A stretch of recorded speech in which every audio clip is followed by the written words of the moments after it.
John 13:25. Anapezon un ekenos hutos epitos stethos tu Jesu lege auto kurie tis estin. Remember, before this, Jesus has washed his disciples' feet. He's told them one of them will betray him. Peter has asked the disciple whom Jesus loved, indicating by gesturing to him to find out who it is. Then that one, and that one here is the beloved disciple, the disciple whom Jesus loved. Notice how John loves to use demonstrative pronouns. He loves to alternate between hutos and ekenos. This one, that one, this one, that one. But in English, that would sound strange to render it that way, but we'll do it literally here. So then that one, meaning the disciple whom Jesus loved, thus, after reclining upon the chest of Jesus, in other words, this disciple whom Jesus loved, the beloved disciple John, leans back against Jesus here in this Middle Eastern meal where they're reclining around the table. And he said to him, notice the narrative or historical present. We expect that with verbs of speech and motion.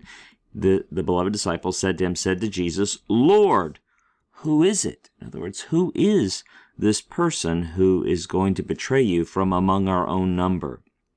Notice kurie there is the vocative form of kurios. That is the case of address, the vocative case. One final note here on anapezon. When you look at that, you see that own ending and you think, is that genitive plural? No, it is not. Do not forget that own ending is also a very common participle ending.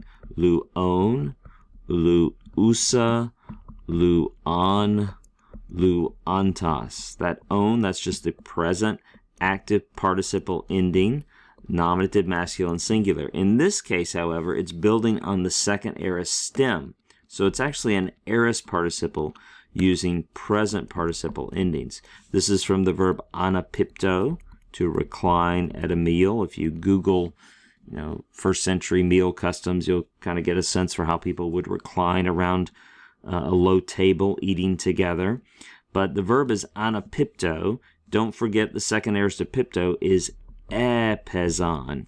Epezon. And that's where we're getting that spelling change in the stem, that pez. So anapipto is I recline, and anapezon is I reclined.